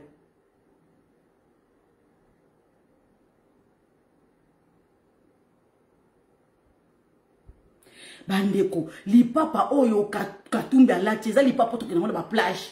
Li papa otam so ko sukula na kikoso na époque ya Zaire na kikoso o cheka ka ilamba kaka boko tika ko sukoli siko botela siko ba surprendre ye siko ya comme le kola mwana mawa zela rate zana peso mbona zana espèce awate yango Fulgence kuna ya biate pesa mbongo na ngai ngala sala ki forum pesa mbongo na ngai yazo e bateke Fulgence on esi bakanga ki déjà photo bande ko indi ko inda Babo mana entre le baron. Baya missionné entre le baron. Talibi sauté. Voilà, bande konanga to monique docteur Mukwege. Tango kaka monika ka roi a komika a place ya zalaki. Alabi bon, roi. Yo fo lobela, yo za mo lobela, biso ko lobela Congo na conseil de sécurité, kuna na parlement européen et tout. Mais ya on zo tunaki. Yo Ozela qui roi aya pour ça la pointe de presse pour sauver la face. Oh, Tonini, docteur Mukwege. Mais ce qu'on roi Kei. À quel moment, on la déclaration, le papier osa, si ma femme de ces Ozeli kaka roi. Tangaye. Si qu'on pour sauver la face, donc, par contre, qui vraiment roi, mante, canal libre, plus ben, yangwana, mante, kalama, allez-y comprendre qui est docteur Mukwege. Bande konanga ngam na zo bisabino en ce moment ezaya koinda ici et indi ba américain ba telemi comme Solom pona ko condamner Rwanda ndenge asali agression nakati ya Congo. Bande ko l'ambassadeur des États-Unis à Kinshasa s'est démarqué de toutes les autres chancelleries concernant les combats dans le territoire de Rutshuru. Sans langue de bois, elle évoque ouvertement la présence des troupes rwandaises sur le sol congolais, rejoignant la position du gouvernement congolais. Nous sommes extrêmement préoccupés par le récent combat dans l'est de la RDC et par la présence signalée des forces rwandaises sur le territoire de la RDC. Les comportements provocateurs et les propos incendiaires doivent cesser, dit-elle dans un tweet ce mardi. India. Et d'ajouter de telles actions augmentant le risque de violence et de destruction dans l'est du Congo et de nuisance à tous les habitants de la région. Bandeko. La veille, la commission des affaires étrangères du Sénat des États-Unis avait également dénoncé le soutien du Rwanda aux combattants du M23. Cet organe permettant du Congrès qui se consacre à la politique étrangère des États-Unis qualifie l'appui de Kigali à ce troupe armé inacceptable. Il a aussi appelé le monde à le condamner et demande au Conseil de sécurité de l'ONU, à la MONUSCO, au Bureau des affaires africaines du département de l'État américain d'enquêter et de demander des comptes aux responsables de cet appui sur le M23. Naebisa kibinonini, makambo yindi, guerre bandi, tosa kokota Rwanda. Naebisa binoni, balobi boy, balobi, ba américain ba exiger. Boka bien. C'est eux qui fournissent conseil de sécurité. C'est les gros donateurs. Conseil de sécurité, c'est les gros donateurs. Oui, ce sont les Américains qui nous agressent. Oui, Toyebi. Na époque, il y a Bill Clinton, na moi si naye, Hillary Clinton, oh, elle a malade d'Alzheimer, wana. Yes, oh, bela malade wana ye mutu na bango sala bien te famille wana ba suka mabe bango batangisi makila ba congolais ba tindi Paul Kagame ba ko kotel vas-y na yebi ke ba camp ebele ba bouche eza ba famille oyo ba simbi États-Unis bango tout bazo bunda pouvoir déjà pouvoir qui ndokite et voilà donc bande ko ngai Congo is back spirituellement et puis physiquement Congo zo zonga et ko zonga na état na ko mata susu ba oyo ba téméraire il croit pas chilomba ko sala nini mais yoza capable de sala te même ceux qui attaquent tout 1 euro za on a pochité au monde ozano aussi ça fin du mois ozata na 1 euro te mais musano ko fiotola monoko na kati ya kati ya réseaux sociaux ko finga au monde oyangi noe ne ozana nazoya les Américains, ils ont dit, comment je peux dire, dans le Congrès américain, comment je peux dire, l'ONU, Conseil de sécurité et la MONUSCO et les bureaux des affaires africaines. Et ici, on a condamné. On a enquête wanako. Nani azana sima ya M23 bayebi na bango. Bande si simi baluka 9. Boki sikoyo. Bande konanga bozoka mwasiko président Félix Tshisekedi bozoka mwake lelo soki biso tozoki l'initiative ya ko attaquer Rwanda. Bande ko ndoki ba attaquer ete. Ndoki ba attaquer ete ndoki ba kenare na ruse. Ndoki ba kenare na ruse. Ndoki oye na musuni bosolo na ça va y a pas de souci ça va mais na butu zo fia kolie mingi ko fia kolie bande konangai o fia kolie na ndenge mo mabondeli o lisi mabondo après na moyo tourner ça va ya ebiko ayebi ko uti ko fia kola mais yo yebi yo pas mona ki vous konono mais na ndenge na je ya kunduluba na ndenge ya Jésus Christ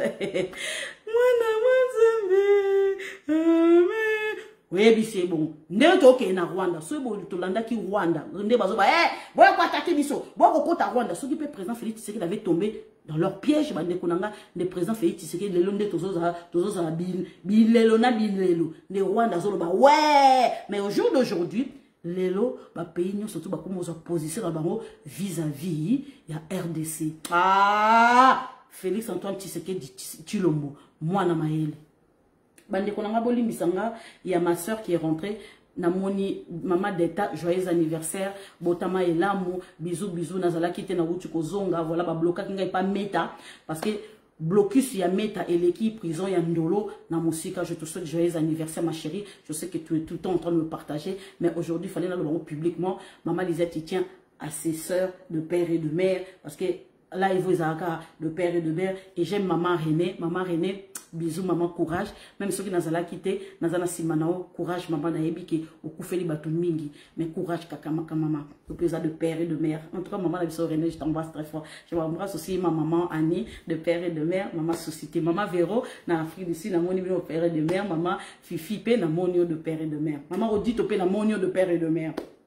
Donc bande konanga eyendongo soki président Félix Tshisekedi lelo a décidé ki kokota Rwanda bande konde lelo toza kolela makasi bande ko ce qui s'est passé comment je peux dire na Assemblée nationale mokoloma lelo Nathalie bande ko ezala ki somo bande ko rappelez-vous bon tolo bakaka Kabundu wa Kabundu Tangazalaki vice-président de l'Assemblée nationale, nabi vice-président de l'Assemblée nationale, Akenda Naye, voilà, pour na bêtise ne kaki, voilà, bandeko, tout le monde qui est à Telemlaki Makasi, ba député au bazaki impliqué na Est. Bandeko, jour d'aujourd'hui, là je vous parle, bandeko liste wana ebimi, et que ba député nyo surtout, bango surtout ba yebi ba donc to ba yebi presque ba liste wana, ba lobby. Commission, c'est seulement qui déjà, c'est seulement qui déjà qui m'a divulgué, comment je peux dire, en public, la liste on a pour comment je peux dire, justice et la makambo na bango, et toye nani baza impliqué na makambo ya est. Eza makambo sous rebon bate. Kala mingi te liste wana eza ko bima. Et puis, la bango, justice la bango. Ce qui justice est sali makambo na été. Ce qui justice est landé li bango te. Bandeko. Tala, na luro tozo kinde. Eza lokola mbonge moko eza ko sotisi. Eza mbonge moko zo tisi. Bandeko papa Etienne Tshisekedi wa molumba lobango. Ekomi ko kokisa masiko. Baza ba vieux moko ba monaki na époque indépendance ta biso. Ba monaki ndenge Congolais a télémaka comme un seul homme. Congolais au bout ça n'a pas force aux alakanam. Congolais a très un peuple moko très patient, un peuple moko vraiment tolérable. On tolère presque tout. Je vous ai dit. Bande konanga ataku to lingana kate. Tozarna biso on s'accuse. Martin Fayoulou, Martin je sais pas quoi, Ngwanda, Nani, Nana, bandeko. Toza loba ba étranger mutu ba infiltré biso ba kovanda na mboka na biso ba mitia lokwa ba baza ba congolais or que de père et de mère. Bango mutu baza tolérant. Biso ba congolais. Nature na biso toi tolérant, toi très patient. Na lobby mais avec M majuscule. Mais mbadi mama na lobby mais quand il s'agit les biens communs oh yo to mona ke to sakanaka to lianaka bamanga tokena ko yiba bamanga na lupanga batu mikate to bakosonga na coin moi parti moko boy soki ya Thompson na kwango zona likaso zo lia nzela zo kende classe ba souvenir wana na ke pa mama leki parce que papa beti ngai na ke kolia na ngai papa moko muluba boye tu vas pas la maman papa muluba on a beti ngai oh abeti opola ni oh parce que amoni ke na ke otala bala ni ko otala bala ni ko se bala ni bazo étudier ba souvenir wana to finga na kana biso to loba la biso mabe mais so to tel ba souvenir wana oh yo zo mona ke na baki ko draguer njele mo petite petite tengami na pe na tengami ba souvenir wana ya mikate ya poto ya mikate ya nguba to oya batata na biso bakolela nango bakoma na poto babia ba souvenir zaki boye wazo beta sko ba neli solo tango to koma kana point wana tango to koma kana point mabele ya Congo ata to zakino ki partenariat to chao pembe quand il s'agit mabele ya Congo bande wana nga to koma na biso te ba communauté internationale ba linga te to koma na époque 1960 bo linga te oyo kute leka ki na époque ya Laurent Désiré Kabila za mukia bande konanga oyo général Mayele alinga ki ko sala na Uganda akenda ki ko sala na Rwanda na général gouverneur à Nord Kivu. Bandeko. Soki li kambouane se répété, zaki na époque Mobutu. So li kambouane au général Mayele. Na Constant Dima, na époque wana babaki ko benga Constant Dima, gouverneur ya Nord Kivu. Nyamane Tumba. So li kambouane salami lelo, communauté internationale a opère de la RDC. Je vous dis la vérité. Bandeko. Ba oy ba ex-phase bazali. Ba ex-phase bazali. Ba baramoto bazali. Ba oya kala bazali. Ba général Mounene o ba kima ki n'epoko Kazemere ba kimisa ki bango bazali. Be di Kapende bazali. Ba colonel Chibangu bazali. Bandeko. Ceux qui sont américains, je vous le dis, je vous le répète, ceux qui sont américains, bah ça les déclarations. la. Bazui position na bango pour ba monique. Na kati ya population congolaise. Cocotte minute bandi kotuka. Tokomi komata. Bandeko ndeke luka tango ebalukaka. Barate ki tango bimana ndeke luka bandi ko sanja. Tuna ba oba mata ndeke luka. Ya somo. Tala na kata population ko papa Etienne alobaka soki Congola telemi. Biso obi PPRD ko ezo komi kosa. PPRD ezo komi kosa. PPRD bandeko. Tala likambu oyo ya de père et de mère. Je votais bango. Tala na septembre. Na septembre. Bon, peut sa maman Lisette raison. Bon, quand ma vidéo a, donc au mois de septembre, il y a 2 mois et demi. Na septembre, le 13 septembre, dans rentrée parlementaire, na septembre, bah député, bah on va voter loi Tchani. Bon, on y porte, il y a Assemblée nationale, wana. Bon, on y peuple, wana. Bah, zinga bango. Bah, yebisa bango. Dans nos lois, Tchani, on est voté, mettez, bobima les banate, opé sans raison, n'a pas source, n'a pas sûr, oh, et qu'on y est là-bas, on calate. Bon, mon dengue population est télémisée à la cima, bah, phare d'essai, bon, mon population est la cima, phare d'essai, n'a pas si nos cocottes minutes, ils ont bouillir.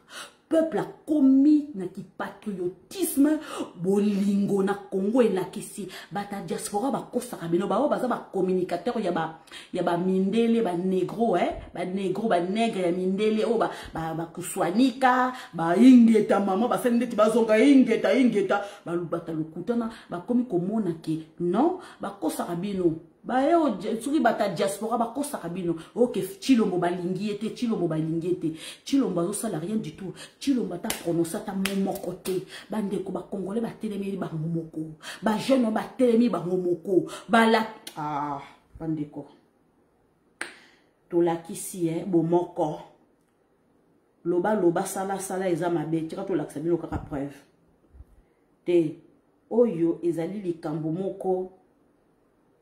Non.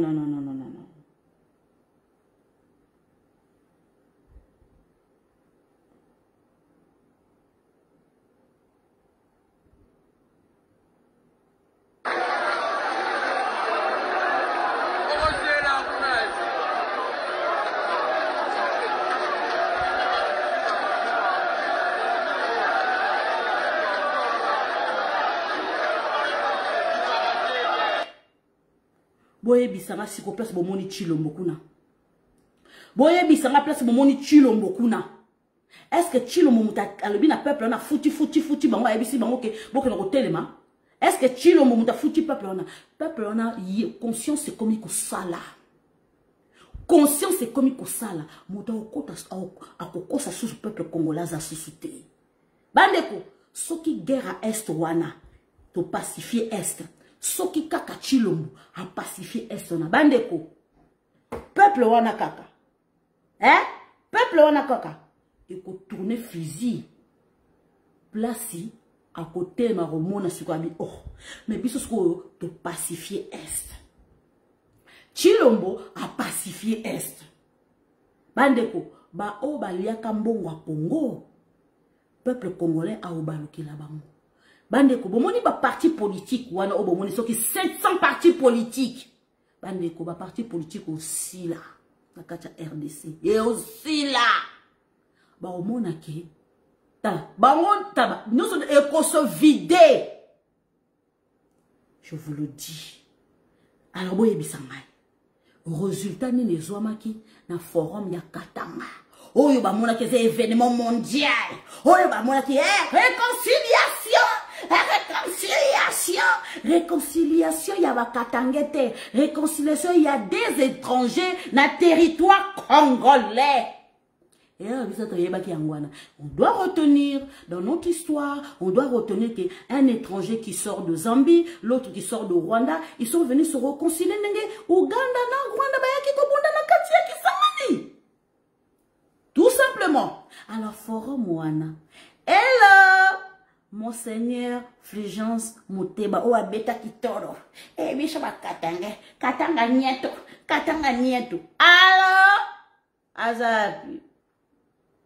Nzambala, Bazapi. Ce qu'on fera, moi, ce qu'on résultat, mon niveau, pour katanga, fier, notable, on a ma bière, ton dindi, si, koyo, réconciliation, ma kasayana, biso, ce qu'on a tout, ce qu'on fera, ce qu'on est en ligne. Ce qu'on suit dans les années. Allô? Fulgence? Monseigneur? Alors? Résolution, oh, bon, est-ce que les lots n'a qu'à l'Assemblée nationale? Adoptango, alors? Résolution, oh, il y a forum, et bibaki. Il y avait des étrangers. Il y a Pembe, na Mouindou. Bah, il faut se réconcilier. Eh, bravo!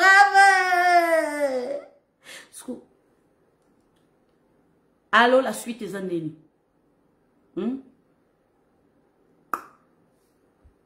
C'est que le peuple congolais a Kuna, tout ça, on a kata est. Vous comprenez? Vous avez médiatisé ça, bah mon abino. Oh, historique! Réconciliation historique. Bon, oumela. Bon, tout ce que bateau, oumela qui wana na kati ya église.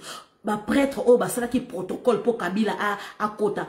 Alors, ba prêtre, les prêtres de garde du corps. Bon, si bon, mouna, ba prêtre, ba sala qui garde du corps na kati église. Eh,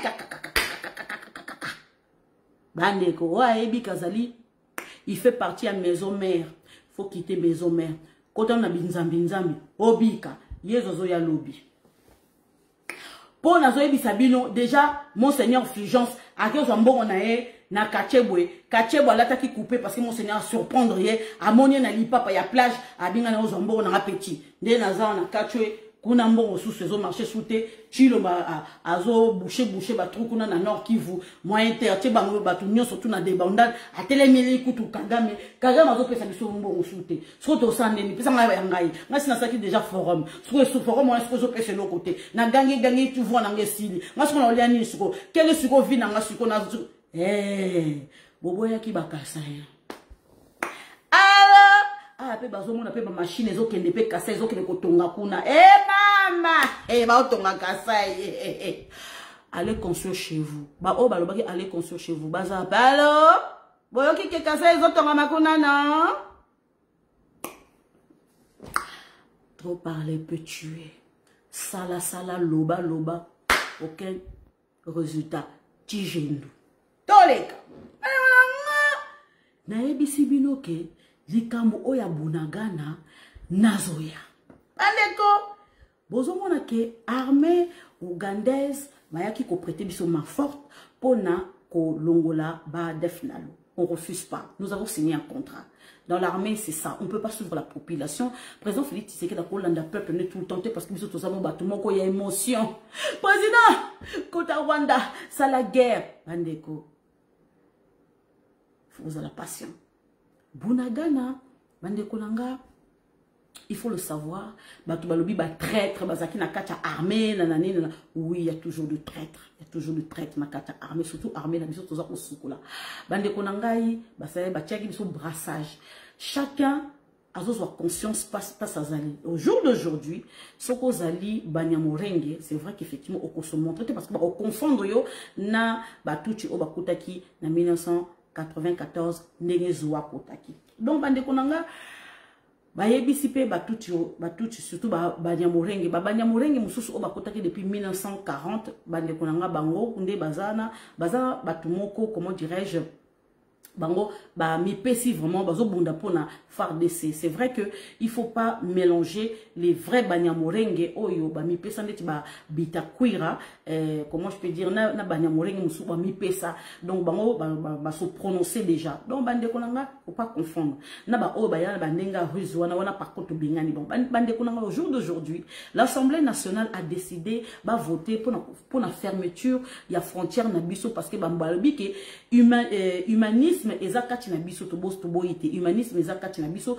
ata ba médicament eleka ata biloko kolia moke eleka, mais que ba mama commerçante o ya Rwanda ba ya koteke pa na biso ba boy ba député ba boy kotona ba boy vraiment catégoriquement ba boy, et puis les sous balingité comment je peux dire ba boy que coopération na armée ougandaise balingi que accord wana ezala résolu, donc babo yango parce que le jour d'aujourd'hui il y a eu so boyebi journal au recteur au américain recteur américain et révéla qui lobby que armée ougandaise est en sima il y a M23 bande konanga bozo ba ndenge comment ça se fait que Bunagana et koyaki na Bunagana et koyaki na maboko ya comment je peux, il y a M23 bande ko soki pays pays au signé bango accord ba pesi aval que le Rwanda allait na frontière na bango ya attaquer biso. Ça veut dire quoi? Ça veut dire que bango doit fonder qui frontière pour attaquer biso. Donc, bah, ça qui aval na armée ougandaise, bah, ça qui non armée ougandaise et ça qui aval que armée rwandaise M23 et kota na Bunagana pour attaquer armée na biso. Bande konanga lelo Ouganda a condamné. Bande ko so qui to se replier qui stratégiquement et là qui par rapport aussi bah qui déjà ba plan na kacha village wana.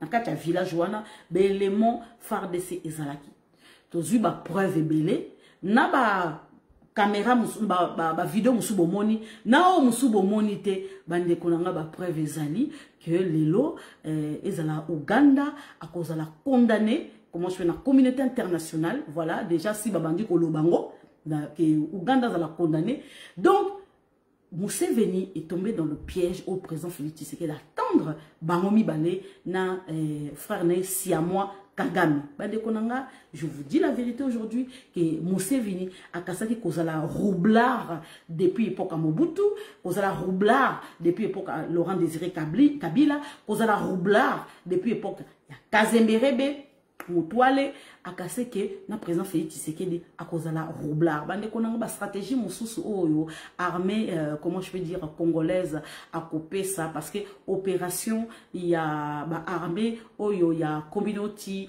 état de l'est ba kosa la eza lokola comment qu'on se figer ensemble, voilà, qu'on ça la fusion plutôt, qu'on ça la fusion ensemble pour te booster banguna na katia mboka na biso et ko stratégie wana et puis c'est na boko ya FARDC mutu a ko guider comment je peux dire, je peux na katia Europe a ezaka l'OTAN, voilà, babenga na katia Europe ezaka l'OTAN, mais pas na biso ezali comment je peux dire fusion il y a comment je peux dire communauté d'États d'Afrique, voilà, conjointement, bah, qu'on se fusier, qu'on fusiller, conjointement, ensemble, pour dans Kolongola, bah, groupe Guinée, bah, pays étrangers, au Isa Panabiso, Moko na Moko Akende, na Mboka na Yango Moni Bazo, bah, Conseil de sécurité, ça soit l'ONU, ça soit comment je peux dire, comment dirais-je, Conseil de sécurité des Américains, la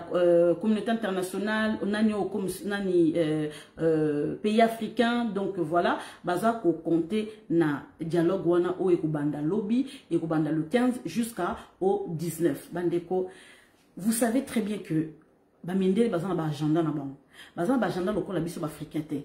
Bandeko ba privilège d'abord ba kenda na position il y a dialogue. Il y a au moment où Félix Antoine Tshisekedi Tshilombo tant azoki pouvoir, il avait privilégié d'abord le dialogue et non la guerre. Bandeko nangai, c'est lui qui s'est déplacé à Ouganda, na Rwanda. Donc c'est pour ça que j'ai dit Koza la président peut se mettre les moutons sur tout. Koza peine à pouvoir peut se mettre les moutons sur tout. Koza na leadership peut se mettre les moutons sur tout. Bande konangai c'est rare.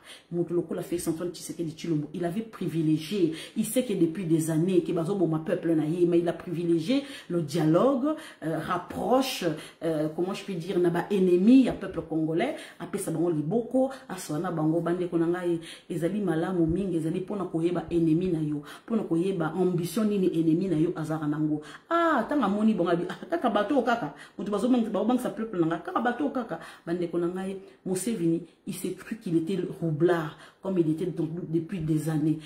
Paul Kagame, il s'est cru qu'il était, comment je peux dire, rusé. Bande konanga, il ne savait pas à qui ils avaient affaire. C'est pour ça que je vous répète encore, le visage de Félix Antoine Tshisekedi Tshilombo, il a le visage moko, il a le cola nounos et kosa. Donc, ce que je vous dis, kala na mabundi na yo, obi oh, aya osale lokote. Bande ko Brakman a yebisaki bino. Je préfère travailler avec le fils que le père. Visage ou est kosa. Bande ko Félix Antoine Tshisekedi Tshilombo avait privilégié le dialogue, à rapprocher le dialogue, voilà. Donc, à réconcilier Nani Kagame et Museveni. Je sais qu'ils se sont jamais fâchés, ou ils allaient ruses, voilà, mais au jour d'aujourd'hui, président Félix Tshisekedi qui, comment je peux dire, makamana bangi bimana posa petit à petit. Vous comprenez pourquoi, par exemple, président Félix Tshisekedi la simba qui n'a pota. Président Félix Tshisekedi n'a pas panza sur ndako ya banzoi. C'était quoi le M23? Voilà, parce que ce que le président Félix Tshisekedi le beaucoup ce qu'on a tué na kati et a panzi banzoi. Parce que ce que ils ont encore simi motema Kagame parce que alela kawana bande konanga ba groupes armés bande konanga président Félix Tshisekedi a qui savait à qui il avait affaire a qui le connaissait au sal. Ah Félix, ouais bien comme vous savez, yo peli soso to fingi to lobi mabe mabundi tae kuna la mayele tae ouais au commande rien bande kolelo to ce qui a FCC cache à déboulonner ou à déboulonner à déboulonner.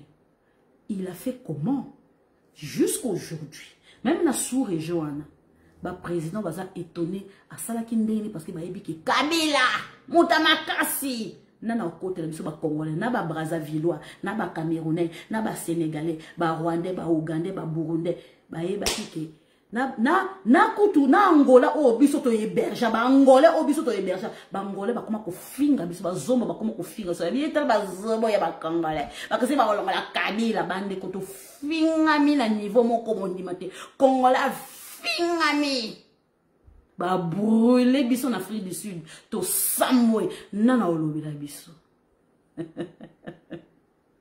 Au jour d'aujourd'hui Félix Antoine Tshisekedi Tshilombo Alongoli Kabila a mis Kabila en sourdine.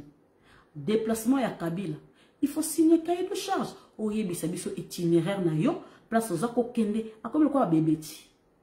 Et on bolba ke Kabila zonga. Il faut akufa pour azonga vivant à se réincarner et puis à comme président de la République. Mais sur au kufi yo kaso zonga.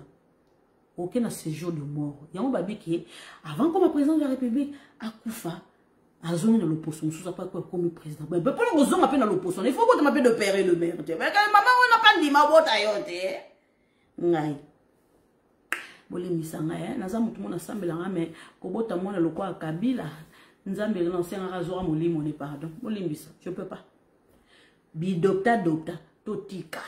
Tu as adopté bana biso le to bimali banda. Balanga au jour d'aujourd'hui nananga koke koloba oh ezali Kagame si tu veux la guerre totale, si tu veux la paix totale nanga kolobe la Kagame bongo. Na kolobe la Kagame bongo. Nani nakata Kongo na telema. Allô? Les combattants bana mama ingeta bozalapi. Nani nakata peperde wana. Nakata FCC wana, na Congo wana, na sous-région wana, na teleme la Kagame. Oh, mutobaki ko la loi. Sa sukuta lobate, suki lokola soki ndenge ne betabo. Alobe lokote, yekaka. Azalo kwa mutamona kate. Alobe lokote, nana koteleme la Kagame. Nani? Moutalobi, si tu veux la guerre totale, si tu veux la paix totale. À l'heure où je suis en train de vous parler, Tshilombo Yoka Sumutute.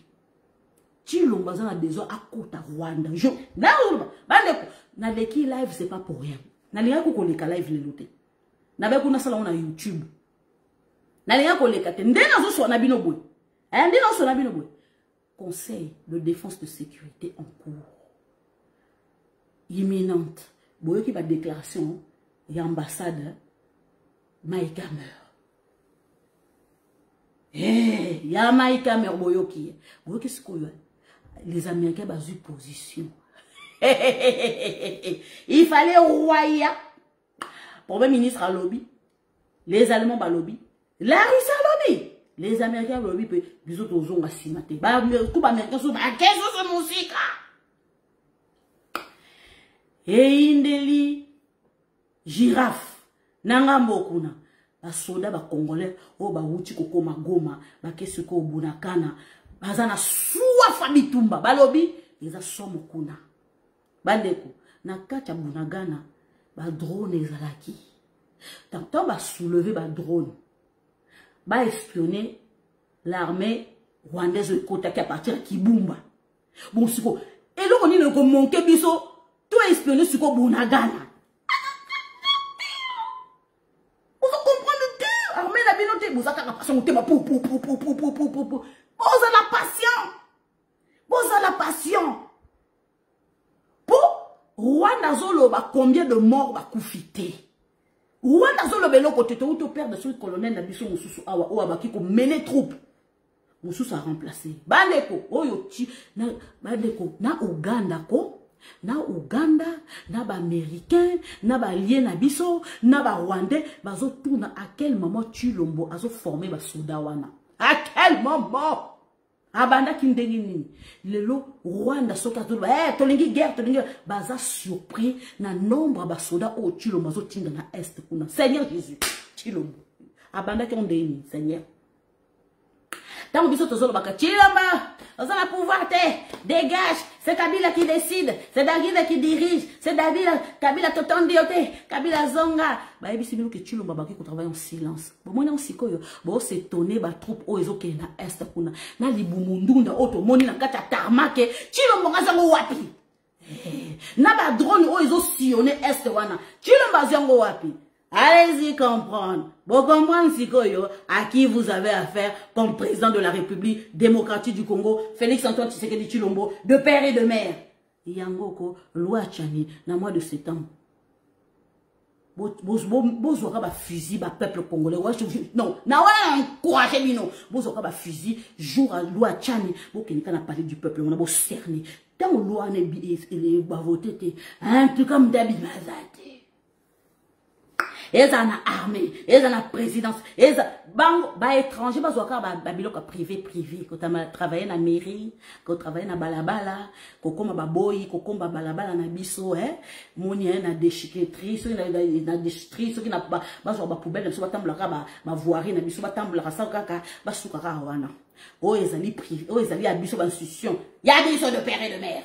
Oh ya ko balayer balabala ko balayer ce qui le nini balabala mobimba le mumba eza ba étranger pour biso na mboka na biso to tchaka makolo kabo petit cha verné petit cha boki de père et de mère to souffert mine to zo na mboka na biso ata ku to vali na poto to zo na mboka no okomi reine okomi roi il faut to lia mbongo to lia richesse na mboka na biso de père et de mère mais avant tout moi na linga botama parce que moi na linga botama musukusuku wana sikoyo toyeba qui est congolais qui n'est pas congolais bande konanga to on a besoin d'identification identification bandi sikoyo bon nyanga sikoyo toyeba siko qui est qui déclaration mbemba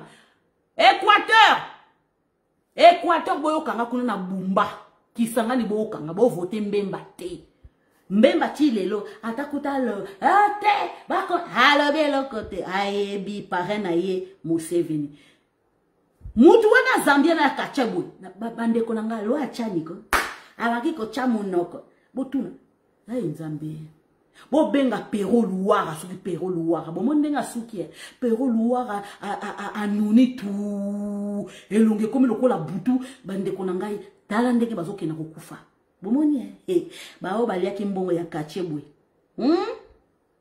et au souk la bombe bé au moins bango bozo comme président de la République mais bozo condamné Rwanda té bozo condamné M23 té bozo condamné pe Ouganda té allez-y comprendre banane bakolo M23 après bon ba koza président de la République et Nzambe ensemble ya Katumbi Sili ba adhérent ba okima na yebisi bino ba parti politique sur le comme ou na kacha biloko na kacha ko donc comme deux partis politiques IDPS na président Félix Tshisekedi c'est tout dans les cas même MLC wana MLC Jean-Pierre Mbemba Jean-Pierre Mbemba ba soda no bazana Brazzaville bazo zelo ba katisa poso ba katisi bazonge Équateur et Romera na odi pour l'Équateur to ça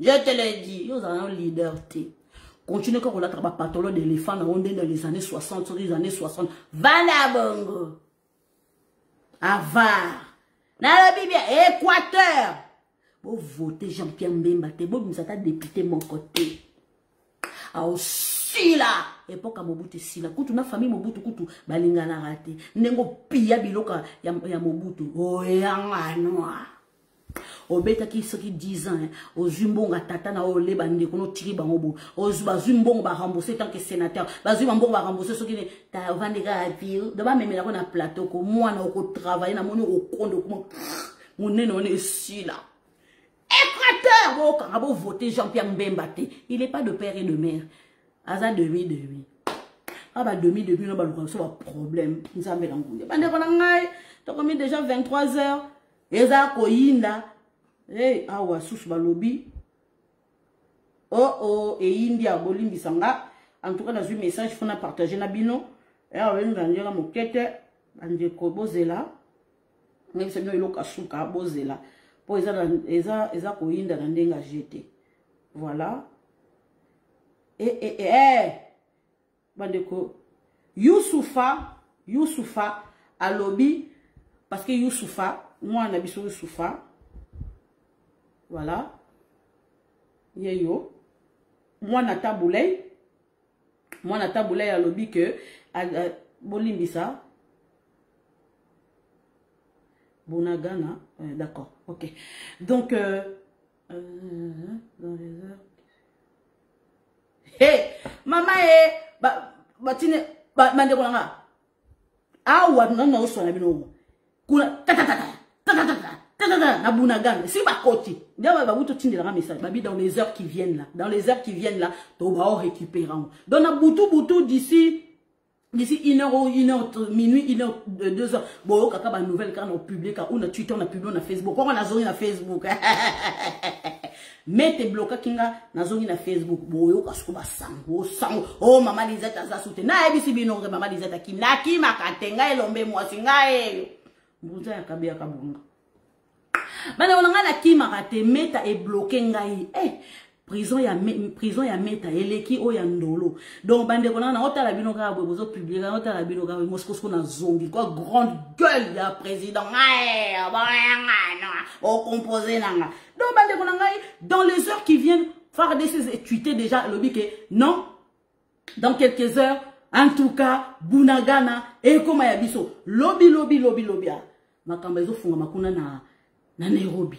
Les groupes armés locaux vont se retrouver kuna sikoyo ezali eloko moko stratégique Bunagana ezali nzela moko stratégique parce que tous autres nzela entre Uganda na biso côté ya Kasendi wana bande ko ngai oyo toyebi ke côté trafic wana que za commercial entre bande ko somme Uganda.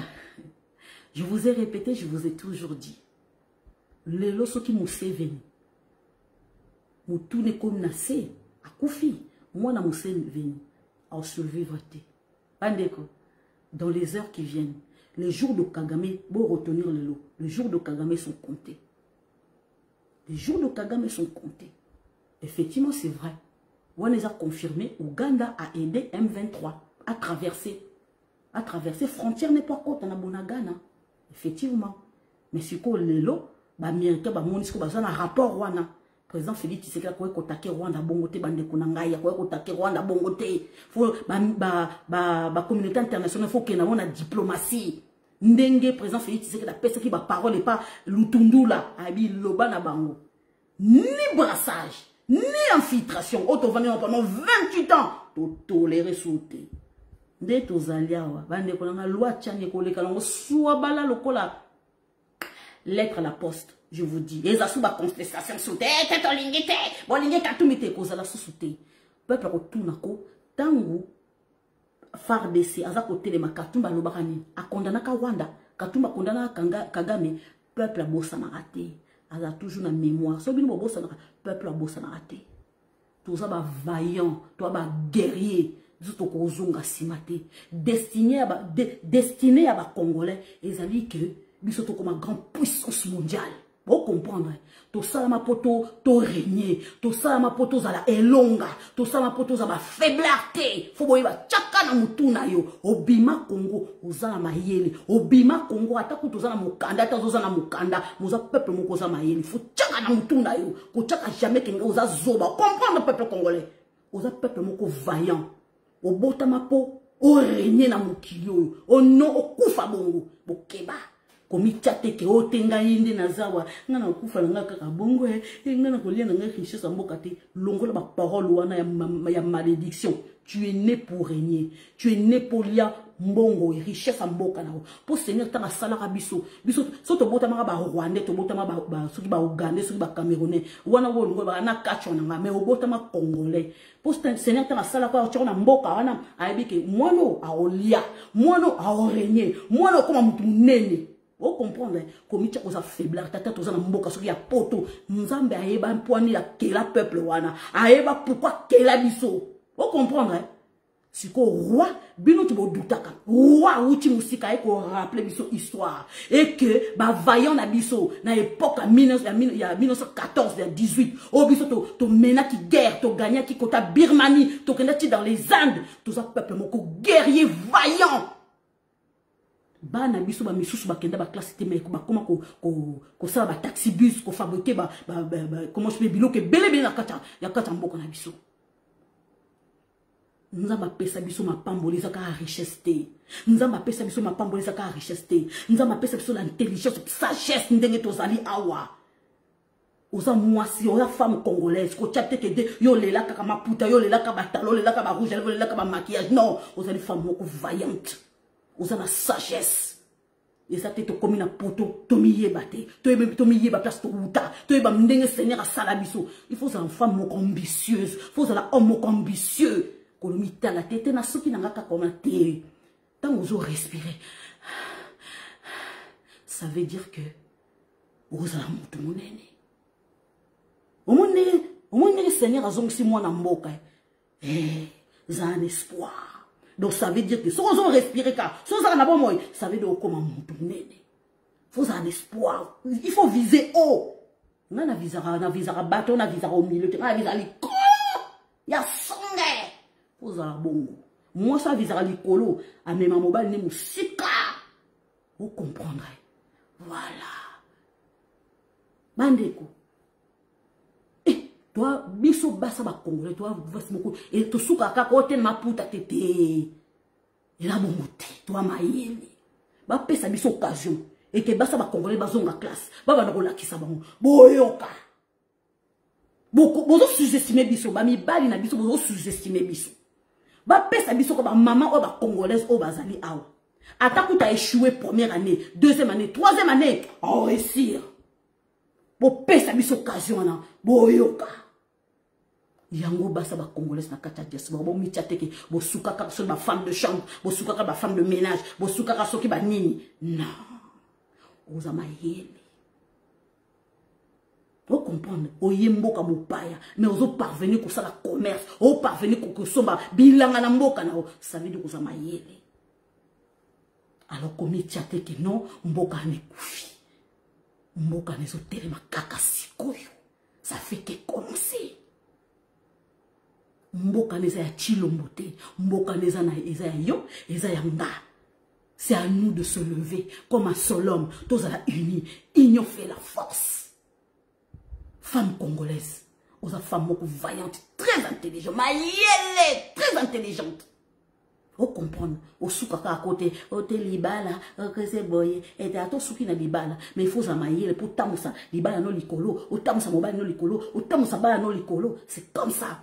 To edukakaba na biso, to lobake non, non ozamayele, o koma mutu munene, pambola kabana na yo, biso to simba richesse, faut lobela kabana yo, parce que richesse on est kokokele, c'est pas ba étranger sous terre. Ba le biso mingi, depuis ba kata ba kabatata na biso maboko.